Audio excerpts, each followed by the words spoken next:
Hello everyone, welcome back to my channel NCRT series. Let's start with today's Hindu news analysis. First article, Government will revert to centralized procurement of vaccines, Modi. So prime minister Narendra Modi ಅವರು ಇಲ್ಲಿ ಹೇಳಿರುವಂಥದ್ದು age group 18 to 44 age group ಅವ್ರಿಗೆ free ವ್ಯಾಕ್ಸಿನ್ಸ್ನ provide ಮಾಡಲಾಗುತ್ತೆ and ಈ system June 21 start ಆಗ್ತಾ ಇದೆ. ಮತ್ತು ಈ ಅನೌನ್ಸ್ಮೆಂಟ್ ಮಾಡುವಾಗ ಅವ್ರು ಲಾಸ್ಟ್ ಇಯರ್ PMGKYನ ಏನು ನವಂಬರ್ವರೆಗೂ ಎಕ್ಸ್ಟೆಂಡ್ ಮಾಡಿದರು ರೇಷನ್ನ ಡಿಸ್ಟ್ರಿಬ್ಯೂಟ್ ಮಾಡೋ ಪ್ರೋಗ್ರಾಮ್. ಸೊ ಅದ್ರ ಬಗ್ಗೆ ಕೂಡ ಅವ್ರು ಮಾತಾಡ್ತಾರೆ. PMGKY ಅಂದರೆ ಪ್ರಧಾನ ಮಂತ್ರಿ ಗರೀಬ್ ಕಲ್ಯಾಣ್ ಯೋಜನಾ. ಯಾವ ಮಿನಿಸ್ಟ್ರಿ ಕೆಳಗಡೆ ಬರುತ್ತೆ ಅಂದರೆ ಮಿನಿಸ್ಟ್ರಿ ಆಫ್ ಫಿನಾನ್ಸ್. ಇದನ್ನು ಇನಿಷಿಯಲ್ ಆಗಿ ಲಾಂಚ್ ಮಾಡಿದ್ದು 3 months ಪೀರಿಯಡ್ಗೆ, ಏಪ್ರಿಲ್, ಮೇ ಮತ್ತು ಜೂನ್. ಅದಾದಮೇಲೆ ಇದನ್ನು ನವೆಂಬರ್ವರೆಗೂ ಎಕ್ಸ್ಟೆಂಡ್ ಮಾಡಿದರು 2020 ನವೆಂಬರ್ವರೆಗೂ. ಮತ್ತು ಏಪ್ರಿಲ್ 2021 ಈ ಪ್ರೋಗ್ರಾಮ್ನ ರೀಸ್ಟಾರ್ಟ್ ಮಾಡಿದ್ದಾರೆ. Next article, 12 hours strike observed in Lakshadweep for Patel's recall. So ಲಕ್ಷದ್ವೀಪಲ್ಲಿರುವಂಥ ಜನಗಳು ಅವ್ರ ಅಡ್ಮಿನಿಸ್ಟ್ರೇಟರ್ ಅವ್ರ ಹೆಸರು ಬಂದು ಪ್ರಫುಲ್ ಕೆ ಪಾಟೀಲ್ ಅಂತ, ಇವ್ರು ಎಗೇನ್ಸ್ಟ್ ಪ್ರೊಟೆಸ್ಟ್ ಮಾಡಿರುವಂಥದ್ದು. ಆ್ಯಂಡ್ ಇಲ್ಲಿ ಅರೇಬಿಯನ್ ಸಿಯಲ್ಲಿ ಅಂಡರ್ ವಾಟರ್ ಪ್ರೊಟೆಸ್ಟ್ ಕೂಡ ಮಾಡಿದ್ದಾರೆ ಇವ್ರ ಎಗೇನ್ಸ್ಟ್. ಆ್ಯಂಡ್ ಇವ್ರು ಹೇಳ್ತಾ ಇರೋದೇನು, ಲಕ್ಷದ್ವೀಪ್ ಒಂದು ಟೈಮಲ್ಲಿ ಕೋವಿಡ್ ಫ್ರೀ ಝೋನ್ ಆಗಿತ್ತು. ಇವ್ರು ಬಂದ ಮೇಲೆ ಕೋವಿಡ್ ಕೂಡ ಇನ್ಕ್ರೀಸ್ ಆಗಿದೆ ಬಿಕಾಸ್ ಇವ್ರು ಪ್ರಾಪರಾಗಿ ಮೇಂಟೈನ್ ಮಾಡಿಲ್ಲ, ಗೈಡ್ಲೈನ್ಸ್ ಫಾಲೋ ಮಾಡಿಲ್ಲ, ಅಡ್ಮಿನಿಸ್ಟ್ರೇಟಿವ್ ವರ್ಕ್ ಸ್ಟಾರ್ಟ್ ಮಾಡಿದ್ದಾರೆ. ಇದರಿಂದ ಅಲ್ಲಿರುವಂಥ ಎಷ್ಟೊಂದು ಮನೆಗಳಿಗೆ ಎಫೆಕ್ಟ್ ಆಗಿದೆ. ಸೊ ಆದ ಕಾರಣ ಇವ್ರ ಎಗೇನ್ಸ್ಟ್ ಅಲ್ಲಿರುವಂಥ ಜನಗಳು ಪ್ರೊಟೆಸ್ಟ್ ಮಾಡ್ತಾ ಇದ್ದಾರೆ. Farmer protest increased 5-fold since 2017 CSE report. So 2017 ಫಾರ್ಮರ್ಸ್ದು ಪ್ರೊಟೆಸ್ಟ್ ಏನಿದೆ ಅದು ರೈಸ್ ಆಗ್ತಾ ಇರೋದು ನಾವು ನೋಡ್ಬೋದು. 2017 ಟೋಟಲ್ 34 ಪ್ರೊಟೆಸ್ಟ್ ಆಗಿತ್ತು ಅಕ್ರಾಸ್ 15 states. ಆ್ಯಂಡ್ ಇವಾಗ ನೋಡಿದ್ರೆ ಅಕ್ರಾಸ್ 22 states ಮತ್ತು ಯೂನಿಯನ್ ಟೆರಿಟರೀಸಲ್ಲಿ ನೋಡಿದ್ರೆ ಟೋಟಲ್ 165 ಪ್ರೊಟೆಸ್ಟ್ ಆಗಿರುವಂಥದ್ದು. 2021 12 ಪ್ಯಾನ್ ಇಂಡಿಯಾ ಪ್ರೊಟೆಸ್ಟ್ ಆಗಿದೆ. ಅದರಲ್ಲಿ 11 ಪ್ರೊಟೆಸ್ಟು ಈ 3 ಲಾಸ್ ಏನಾಯಿತು, ಫಾರ್ಮ್ ಲಾಸ್, ಅದ್ರ ರಿಗಾರ್ಡಿಂಗೇ ಆಗಿರುವಂಥದ್ದು. Ensure doctors can work without fear, IMA urges prime minister. So IMA ಅಂದರೆ ಇಂಡಿಯನ್ ಮೆಡಿಕಲ್ ಅಸೋಸಿಯೇಷನ್. ಇದು ನರೇಂದ್ರ ಮೋದಿ, ಪ್ರೈಮ್ ಮಿನಿಸ್ಟರ್ ನರೇಂದ್ರ ಮೋದಿ ಅವ್ರಿಗೆ ಹೇಳಿರುವಂಥದ್ದು. ಸೊ ಮೆಡಿಕಲ್ ಸ್ಟಾಫ್ಸ್ ಇಲ್ಲ ಡಾಕ್ಟರ್ಸ್ ಏನಿದ್ದಾರೆ ಅವ್ರು ವರ್ಕ್ ಮಾಡುವಾಗ they should not work with fear. ಅವ್ರು ಫ್ರೀಯಾಗಿ ವರ್ಕ್ ಮಾಡಬೇಕು. ಸೊ ಡಾಕ್ಟರ್ಸ್ ಮೇಲೆ ಏನು ಫಿಸಿಕಲ್ ಮತ್ತು ಮೆಂಟಲ್ ಅಸಾಲ್ಟ್ ಆಗ್ತಿದೆ ಅದು ಆಗಬಾರ್ದು. ಅವ್ರು ವಿತೌಟ್ ಫಿಯರ್ ಅವ್ರು ವರ್ಕ್ ಮಾಡಬೇಕು. ಸೊ ಆ ಥರ ಝೋನ್ ಅವ್ರಿಗೆ ಕ್ರಿಯೇಟ್ ಮಾಡಿಕೊಡ್ಬೇಕು. ಮತ್ತು ಯಾರ್ಯಾರು ಮಿಸ್ಇನ್ಫಾರ್ಮೇಷನ್ ಕ್ರಿಯೇಟ್ ಮಾಡ್ತಾ ಇದ್ದಾರೆ COVID-19 ವ್ಯಾಕ್ಸಿನ್ ಎಗೇನ್ಸ್ಟ್ ಆಗಿ ಅವ್ರಿಗೆ ಪನಿಷ್ಮೆಂಟ್ ಆಗಬೇಕು ಅಂಡರ್ ಎಪಿಡೆಮಿಕ್ ಡಿಸೀಸ್ ಆ್ಯಕ್ಟ್ 1897 ಮತ್ತು ಡಿಸಾಸ್ಟರ್ ಮ್ಯಾನೇಜ್ಮೆಂಟ್ ಆ್ಯಕ್ಟ್ 2005. ಸೊ ಈ ಆ್ಯಕ್ಟ್ಸ್ ಬಗ್ಗೆ ನೋಡೋಣ. Epidemic disease act 1897. ಸೊ ಈ ಆ್ಯಕ್ಟ್ದು ರೆಸ್ಪಾನ್ಸಿಬಿಲಿಟಿ ಏನು, ಯಾವುದಾದ್ರೂ ಒಂದು ಡಿಸೀಸ್ ಸ್ಪ್ರೆಡ್ ಆಗ್ತಾ ಇದೆ ಅಂದರೆ ಅದನ್ನು ಪ್ರಿವೆನ್ಷನ್ ಮಾಡೋದು, ಅದಕ್ಕೆ ಬೇಕಾಗಿರುವಂಥ ಒಂದು ಸ್ಟೆಪ್ಸ್ಗಳನ್ನ ತಗೊಳ್ಳುವಂಥದ್ದು. ಇದರಲ್ಲಿ ಸೆಂಟ್ರಲ್ ಗೌರ್ಮೆಂಟ್ಗೆ ಪವರ್ ಬರುತ್ತೆ. ಸೊ ಸೆಕ್ಷನ್ 2A ಕೆಳಗಡೆ ಸೆಂಟ್ರಲ್ ಗೌರ್ಮೆಂಟ್ ಏನು ಮಾಡ್ಬೋದು, ಈ ಆ್ಯಕ್ಟ್ನ ಈ ಡಿಸೀಸ್ನ ಕಂಟ್ರೋಲ್ ಮಾಡೋದಕ್ಕೆ ಅದು ಯಾವ ಸ್ಟೆಪ್ಸ್ ಬೇಕಾದರೂ ತೊಗೊಳ್ಬೋದು. ಅದೇನು ಸ್ಟೆಪ್ಸ್ ತೊಗೊಳುತ್ತೆ ಇಲ್ಲ ಏನೊಂದು ಕೆಲಸ ಇಲ್ಲ ಲಾಸ್ನ ಇಂಪ್ಲಿಮೆಂಟ್ ಮಾಡುತ್ತೆ, ಅದನ್ನು ಫಾಲೋ ಮಾಡದೇ ಇರೋರಿಗೆ ಸೆಕ್ಷನ್ 3 ಕೆಳಗಡೆ ಪೆನಾಲ್ಟಿ ಹಾಕಲಾಗತ್ತೆ. ಆ್ಯಂಡ್ ಇಲ್ಲಿ ಸೆಂಟ್ರಲ್ ಗೌರ್ಮೆಂಟ್ ಏನು ಲಾಸ್ನ ಅದು ಇಲ್ಲ ಏನು ಡ್ಯೂಟೀಸ್ನ ಅದು ಇಂಪ್ಲಿಮೆಂಟ್ ಮಾಡುತ್ತೆ, ಸೆಕ್ಷನ್ 4 ಅದಕ್ಕೆ ಪ್ರೊಟೆಕ್ಷನ್ ಕೊಡುತ್ತೆ, ಅದಕ್ಕೆ ಅವಕಾಶ ಮಾಡಿಕೊಡುತ್ತೆ ಆ ಲಾಸ್ನ ಆಫೀಸರ್ಸ್ ಇಂಪ್ಲಿಮೆಂಟ್ ಮಾಡ್ಬೋದು ಅಂತ. ಸೊ ಬ್ಯಾಕ್ಗ್ರೌಂಡ್ ನೋಡೋದಾದರೆ ಎಪಿಡೆಮಿಕ್ ಡಿಸೀಸ್ ಬಿಲ್ ಏನಿದೆ ಇಂಟ್ರೊಡ್ಯೂಸ್ಡ್ ಆಗಿದ್ದು 1897 ಯಾವಾಗ ಅಂದರೆ ಬ್ಯುಬ್ಯಾನಿಕ್ ಪ್ಲೇಗ್ ಡಿಸೀಸ್ ಔಟ್ಬ್ರೇಕ್ ಆಗಿರೋ ಟೈಮಲ್ಲಿ ಈ ಎಪಿಡೆಮಿಕ್ ಡಿಸೀಸ್ ಬಿಲ್ನ ಇಂಟ್ರೊಡ್ಯೂಸ್ ಮಾಡ್ತಾರೆ. Disaster management act 2005.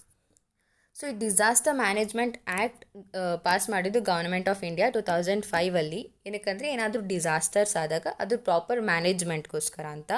ಆ್ಯಂಡ್ ಇದು ಎನ್ಫೋರ್ಸ್ ಆಗಿದ್ದು 2006. Next article, China host Asian foreign ministers. So ASEAN ಅಂದರೆ association of south East Asian Nations ಅಂತ. ಇದು ಒಂದು ರೀಜನಲ್ ಗ್ರೂಪಿಂಗ್. ಇದೇನು ಎಲ್ಲ ಕಂಟ್ರಿಗಳ ಮಧ್ಯ ಒಂದು ಎಕನಾಮಿಕ್, ಪೊಲಿಟಿಕಲ್ ಮತ್ತು ಸೆಕ್ಯೂರಿಟಿ ಕೋಆಪ್ರೇಷನ್ನ ಪ್ರಮೋಟ್ ಮಾಡುವಂಥದ್ದು. ಎಸ್ಟಾಬ್ಲಿಷ್ ಆಗಿದ್ದು 8 August 1967 ಬ್ಯಾಂಕಾಕಲ್ಲಿ. ಇದನ್ನು ಬ್ಯಾಂಕಾಕ್ ಡಿಕ್ಲರೇಷನ್ ಅಂತ ಕೂಡ ಕರೀತಾರೆ. ಸೊ ಏಷ್ಯನ್ ಡಿಕ್ಲರೇಷನ್ ಅಂದರೂ ಒಂದೇ, ಬ್ಯಾಂಕಾಕ್ ಡಿಕ್ಲರೇಷನ್ ಅಂದರೂ ಒಂದೇ. ಇದಕ್ಕೆ ಫೌಂಡಿಂಗ್ ಫಾದರ್ಸ್ ಯಾರ್ಯಾರು ಅಂದರೆ Indonesia, Malaysia, Philippines, Singapore and Thailand. And ಇವಾಗೇನು ಮೀಟಿಂಗ್ ನಡೀತಾ ಇದೆ ಅದರಲ್ಲಿ ಯಾವ್ಯಾವ 10 ಮೆಂಬರ್ಸ್ ಪಾರ್ಟಿಸಿಪೇಟ್ ಮಾಡ್ತಾ ಇದ್ದಾರೆ. ಅವ್ರು ಯಾರ್ಯಾರು ಅಂದರೆ Brunei, Cambodia, Indonesia, Laos, Malaysia, Myanmar, Philippines, Singapore, Thailand and Vietnam. So ಇದ್ರ ಚೇರ್ಮನ್ಶಿಪ್ ಹೇಗೆ ಅಂದರೆ ಆ್ಯನ್ಯುಯಲ್ ಆಗಿ ರೊಟೇಟ್ ಆಗ್ತಾ ಇರುತ್ತೆ. ಸೊ ಯಾವ್ಯಾವ ಕಂಟ್ರಿ ಇದೆ ಆ ಕಂಟ್ರೀಸ್ದು ಆಲ್ಫಾಬೆಟಿಕಲ್ ಆರ್ಡರ್ ಪ್ರಕಾರ ಆ್ಯನ್ಯುಯಲ್ ಆಗಿ ರೊಟೇಟ್ ಆಗ್ತಾ ಇರುತ್ತೆ. So total ASEAN countries total population 650 million people ಇರೋವಂಥದ್ದು. ಆ್ಯಂಡ್ ಅವ್ರ GDP ಬಂದು 2.8 ಟ್ರಿಲಿಯನ್. ಆ್ಯಂಡ್ ಈ ಏಷ್ಯಾನ್ ಕಂಟ್ರೀಸ್ ಏನಿದೆ ಅದು India's 4th largest trading partner ಕೂಡ ಆಗಿದೆ. Maldives wins UNGA election, India seeks close cooperation. So ರೀಸೆಂಟಾಗಿ ನ್ಯೂಸಲ್ಲಿ ನಾವು ನೋಡಿದ್ವಿ UN ಜನರಲ್ ಅಸೆಂಬ್ಲಿ ಎಲೆಕ್ಷನ್ಸಲ್ಲಿ ಇಂಡಿಯಾ ಅಫ್ಘಾನಿಸ್ತಾನಿಗೆ ಸಪೋರ್ಟ್ ಮಾಡುತ್ತಾ ಆರ್ ಇಂಡಿಯಾ ಮಾಲ್ಡೀವ್ಸಿಗೆ ಸಪೋರ್ಟ್ ಮಾಡುತ್ತಾ ಅಂತ. ಅವಾಗ ಇಂಡಿಯಾ ಕ್ಲಿಯರಾಗಿ ಹೇಳಿತ್ತು ಇಂಡಿಯಾ ಸಪೋರ್ಟ್ ಇರೋದು ಮಾಲ್ಡೀವ್ಸ್ಗೆ ಅಂತ. ಸೊ ಇವಾಗ ಅಬ್ದುಲ್ಲಾ ಶಾಹಿದ್ ಅವರು ಪ್ರೆಸಿಡೆಂಟ್ ಆಗಿರುವಂಥದ್ದು UN general assembly for 2021 and 22. UNGA ಅಂದ್ರೇನು? UNGA ಅಂದರೆ United Nations general assembly. So ಇದ್ರದ್ದು ಮೇನ್ ಕೆಲಸ ಏನು? ಪಾಲಿಸಿ ಮೇಕಿಂಗ್ ಮತ್ತು representative organs of the United Nations. Total ಇದರಲ್ಲಿ 193 ಮೆಂಬರ್ಸ್ ಇದ್ದಾರೆ. ಆ್ಯಂಡ್ ಪ್ರತಿ ವರ್ಷ ಸೆಪ್ಟೆಂಬರಲ್ಲಿ ಫುಲ್ ಯುನೈಟೆಡ್ ನೇಷನ್ ಮೆಂಬರ್ಶಿಪ್ ಏನಿದೆ ಜನರಲ್ ಅಸೆಂಬ್ಲಿ ಹಾಲ್ ನ್ಯೂಯಾರ್ಕಲ್ಲಿರುವಂಥ ಜನರಲ್ ಅಸೆಂಬ್ಲಿ ಹಾಲಲ್ಲಿ ಇವರೆಲ್ಲ ಮೀಟಾಗಿ ಡಿಸ್ಕಷನ್ ನಡೆಯುತ್ತೆ. ಯಾವ ಇಂಪಾರ್ಟೆಂಟ್ ಡಿಸಿಷನ್ಸ್ ಮೇಲೆ ಅವ್ರೇನಾದರೂ ಮಾತಾಡಬೇಕಾದ್ರೆ, ಇಂಪಾರ್ಟೆಂಟ್ ಡಿಸಿಷನ್ಸ್ ಅಂದರೆ ಯಾವ ಥರ ಪೀಸ್ ಆ್ಯಂಡ್ ಸೆಕ್ಯೂರಿಟಿ ಬಗ್ಗೆ ಮಾತಾಡಬೇಕಾದ್ರೆ, ಇಲ್ಲ ಅಡ್ಮಿಷನ್ ಆಫ್ ನ್ಯೂ ಮೆಂಬರ್ಸ್ ಬಗ್ಗೆ ಮಾತಾಡಬೇಕಾದ್ರೆ, ಇಲ್ಲ ಬಡ್ಜೆಟ್ ಮ್ಯಾಟರ್ಸ್ ಆಗಿರ್ಬೋದು. ಸೊ ಈ ಥರ ಟಾಪಿಕ್ಸ್ ಮೇಲೆ ಡಿಸಿಷನ್ಸ್ ನಡೀತಾ ಇದ್ದರೆ ಅಟ್ಲೀಸ್ಟ್ 2/3 ಮೆಜಾರಿಟಿ ಇರಬೇಕು ಜನರಲ್ ಅಸೆಂಬ್ಲಿಯಲ್ಲಿ. ಇಲ್ಲ ಯಾವುದೋ ನಾರ್ಮಲ್ ಕ್ವೆಶನ್ಸ್ ಮೇಲೆ ಡಿಸಿಷನ್ ನಡೀತಾ ಇದ್ದರೆ ಒಂದು ಸಿಂಪಲ್ ಮೆಜಾರಿಟಿ ಇದ್ದರೂ ಕೂಡ ಸಾಕಾಗುತ್ತೆ. ಆ್ಯಂಡ್ ಇದಕ್ಕೆ ಪ್ರೆಸಿಡೆಂಟ್ ಪ್ರತಿ ವರ್ಷ UN ಅಸೆಂಬ್ಲಿ ಮೆಂಬರ್ಸೇ ಎಲೆಕ್ಟ್ ಮಾಡ್ತಾರೆ. ಆ್ಯಂಡ್ 1 year ಟರ್ಮ್ಗೆ ಎಲೆಕ್ಟ್ ಮಾಡೋವಂಥದ್ದು. Next article, school ranks. So union education minister 2019 ಮತ್ತು 20 ಪರ್ಫಾರ್ಮೆನ್ಸ್ ಗ್ರೇಡಿಂಗ್ ಇಂಡೆಕ್ಸ್ನ ಲಾಂಚ್ ಮಾಡೋದಕ್ಕೆ ರಿಲೀಸ್ ಮಾಡೋದಕ್ಕೆ ಅಪ್ರೂವಲ್ ಕೊಟ್ಟಿರೋವಂಥದ್ದು. PGI ಅಂದರೆ ಪರ್ಫಾರ್ಮೆನ್ಸ್ ಗ್ರೇಡಿಂಗ್ ಇಂಡೆಕ್ಸ್ ಅಂತ. ಸೊ ಈ PGI ಏನು ಪ್ರೊವೈಡ್ ಮಾಡುತ್ತೆ ಅಂದರೆ ಸ್ಟೇಟ್ಸ್ ಮತ್ತು ಯೂನಿಯನ್ ಟೆರಿಟರೀಸಲ್ಲಿ ಸ್ಕೂಲಿಂಗ್ ಮತ್ತು ಎಜುಕೇಷನ್ ಏನಿದೆ ಅದು ಪ್ರಾಪರಾಗಿ ನಡೀತಾ ಇದೆಯಾ ಇಲ್ವಾ ಅದನ್ನು ಚೆಕ್ ಮಾಡೋ ರೆಸ್ಪಾನ್ಸಿಬಿಲಿಟಿ ಇದ್ರದ್ದಾಗಿರುತ್ತೆ. ಸೊ ಇದು ಹೆಲ್ಪ್ ಕೂಡ ಮಾಡುತ್ತೆ ಸ್ಟೇಟ್ಗೆ ಮತ್ತು ಯೂನಿಯನ್ ಟೆರಿಟರೀಸ್ಗೆ ಇನ್ ಕೇಸ್ ಎಜುಕೇಷನಲ್ ಫೀಲ್ಡಲ್ಲಿ ಏನಾದರೂ ಲ್ಯಾಗ್ ಆಗ್ತಾ ಇದ್ದರೆ, ಅದ್ರ ಸ್ಕೂಲಿಂಗ್ ಫೆಸಿಲಿಟೀಸಲ್ಲಿ ಲ್ಯಾಗ್ ಆಗ್ತಾ ಇದ್ದರೆ ಇದು ಸ್ಟೇಟ್ಸ್ ಮತ್ತು ಯೂನಿಯನ್ ಟೆರಿಟರೀಸ್ಗೆ ಹೆಲ್ಪ್ ಕೂಡ ಮಾಡುತ್ತೆ. ಯಾವ ಡಿಪಾರ್ಟ್ಮೆಂಟ್ ಕೆಳಗಡೆ ಬರುತ್ತೆ ಅಂದರೆ department of school education and literacy. And ಇದರಲ್ಲಿ 2 ಕ್ಯಾಟಗರಿ ಇದೆ, ಒಂದು ಔಟ್ಕಮ್ಸ್, ಇನ್ನೊಂದು ಗವರ್ನೆನ್ಸ್ ಆ್ಯಂಡ್ ಮ್ಯಾನೇಜ್ಮೆಂಟ್ ಅಂತ.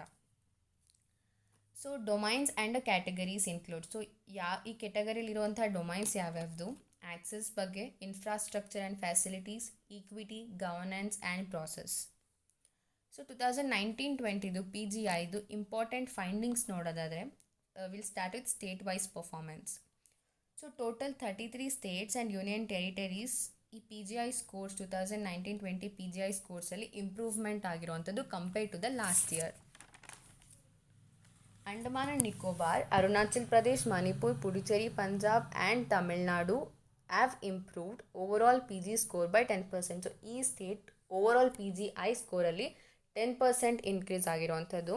ಇನ್ನು ಇಂಟರ್ ಸ್ಟೇಟ್ ಡಿಫ್ರೆನ್ಷಿಯಲ್ ನೋಡೋದಾದರೆ ಟೋಟಲ್ 1000 ಪಾಯಿಂಟ್ಸ್ ಕೊಟ್ಬಿಟ್ಟು ಇಲ್ಲಿ ರೇಟಿಂಗ್ ನೋಡುವಂಥದ್ದು. ಸೊ ಇದರಲ್ಲಿ ಸ್ಟೇಟ್ಸ್ ಮತ್ತು ಯೂನಿಯನ್ ಟೆರಿಟರೀಸ್ ಕಂಪೇರ್ ಮಾಡಿಕೊಂಡ್ರೆ ಯಾವುದು ಟಾಪಲ್ಲಿದೆ ಸ್ಟೇಟ್ ಆ್ಯಂಡ್ ಯಾವುದು ಬಾಟಮಲ್ಲಿದೆ ಅದರದ್ದು ಪಾಯಿಂಟ್ಸ್ 380 ಡಿಫ್ರೆನ್ಸ್ ಏನಿದೆ ಅವೆರಡು ಸ್ಟೇಟ್ದು ಪಾಯಿಂಟ್ಸಲ್ಲಿ 380ಗಿಂತ ಜಾಸ್ತಿ ಇದೆ. ಡೊಮೈನ್ ವೈಸ್ ಪರ್ಫಾರ್ಮೆನ್ಸ್ ನೋಡೋದಾದರೆ Andaman and Nicobar islands, Lakshadweep and Punjab ಇವೆರಡು ಕೂಡ 10%ಗಿಂತ ಜಾಸ್ತಿ ಇಂಪ್ರೂವ್ ಆಗಿರುವಂಥದ್ದು ಆಕ್ಸೆಸ್ ಡೊಮೈನಲ್ಲಿ. ಇನ್ನು ಇನ್ಫ್ರಾಸ್ಟ್ರಕ್ಚರ್ ಆ್ಯಂಡ್ ಫೆಸಿಲಿಟೀಸಿಗೆ ಬಂದರೆ 13 ಸ್ಟೇಟ್ಸ್ ಮತ್ತು ಯೂನಿಯನ್ ಟೆರಿಟರೀಸ್ 10%ಗಿಂತ ಜಾಸ್ತಿ ಇಂಪ್ರೂವ್ಮೆಂಟ್ ತೋರಿಸಿದೆ. ಅಂಡಮಾನ್ ಆ್ಯಂಡ್ ನಿಕೋಬಾರ್ ಐಲ್ಯಾಂಡ್ಸ್ ಮತ್ತು ಒಡಿಶಾ 20%ಗಿಂತ ಜಾಸ್ತಿ ಇಂಪ್ರೂವ್ಮೆಂಟ್ ತೋರಿಸಿದೆ. ಇನ್ನು ಈಕ್ವಿಟಿಗೆ ಬಂದರೆ ಅರುಣಾಚಲ್ ಪ್ರದೇಶ್, ಮಣಿಪುರ್ ಆ್ಯಂಡ್ ಒಡಿಶಾ 10%ಗಿಂತ ಜಾಸ್ತಿ ಇಂಟ್ರೆಸ್ಟ್ ತೋರಿಸಿದೆ. ಇನ್ನು ಗೌರ್ಮೆಂಟ್ ಪ್ರಾಸೆಸ್ಸಿಗೆ ಬಂದರೆ 19 ಸ್ಟೇಟ್ಸ್ 10%ಗಿಂತ ಜಾಸ್ತಿ ಇಂಪ್ರೂವ್ಮೆಂಟ್ ತೋರಿಸಿರುವಂಥದ್ದು. Next article, Supreme Court urges to stop illegal adoption. So COVID-19ಇಂದ ಇಷ್ಟೊಂದು ಜನ ಮಕ್ಕಳು ಆಫನ್ ಆಗಿದ್ದೀವಿ, ಅದ್ರ ಬಗ್ಗೆ ಕೂಡ ನಾವು ನ್ಯೂಸಲ್ಲಿ ಆಫನ್ ಆಗಿದ್ದಾರೆ, ಅದ್ರ ಬಗ್ಗೆ ಕೂಡ ನಾವು ನ್ಯೂಸಲ್ಲಿ ನೋಡಿದ್ವಿ. ಸೊ ಈ ಆಫನ್ ಮಕ್ಕಳನ್ನ ಇಲ್ಲಿಗೆಲ್ಲ ಅಡಾಪ್ಟ್ ಮಾಡ್ಕೊತಾ ಇರೋವಂಥದ್ದು. ಸೊ ಹಾಗಾಗಬಾರ್ದು ಅಂತ ಸುಪ್ರೀಂ ಕೋರ್ಟ್ ಹೇಳ್ತಾ ಇರೋದು. ಸೊ ಇಲ್ಲಿ NCPCR ಬಗ್ಗೆ ನೋಡೋಣ. NCPCR ಅಂದರೆ national commission for protection of child rights. ಇದು ಒಂದು ಸ್ಟ್ಯಾಚ್ಯುಟರಿ ಬಾಡಿ. ಇದು ಸ್ಟಾರ್ಟ್ ಆಗಿದ್ದು ಮಾರ್ಚ್ 2007. ಯಾವ ಆ್ಯಕ್ಟ್ ಕೆಳಗಡೆ ಬರುತ್ತೆ ಅಂದರೆ protection of child rights act CPCR 2005. And ಯಾವ ಮಿನಿಸ್ಟ್ರಿ ಕೆಳಗಡೆ ಬರುತ್ತೆ? Ministry of women and child development. ಮತ್ತು ಈ ಆ್ಯಕ್ಟ್ ಏನಿದೆ NCPCR, ಇದು ಪೋಕ್ಸೋ ಆ್ಯಕ್ಟ್ನ ಕೂಡ ಮಾನಿಟರ್ ಮಾಡುತ್ತೆ. ಪೋಕ್ಸೋ ಆ್ಯಕ್ಟ್ ಅಂದ್ರೇನು? That defines the protection of children from the sexual offences. 2012 ಈ ಆ್ಯಕ್ಟ್ ಬಂದಿರೋದು, ಪೋಕ್ಸೋ ಆ್ಯಕ್ಟ್. ಸೊ ಇದನ್ನು ಕೂಡ ಮಾನಿಟರ್ ಮಾಡುವಂಥದ್ದು NCPCR. Thank you for watching. Please do like, share and subscribe my channel NCERT series, and do press the bell icon to get the notification as soon as I upload any of the videos. Thank you so much.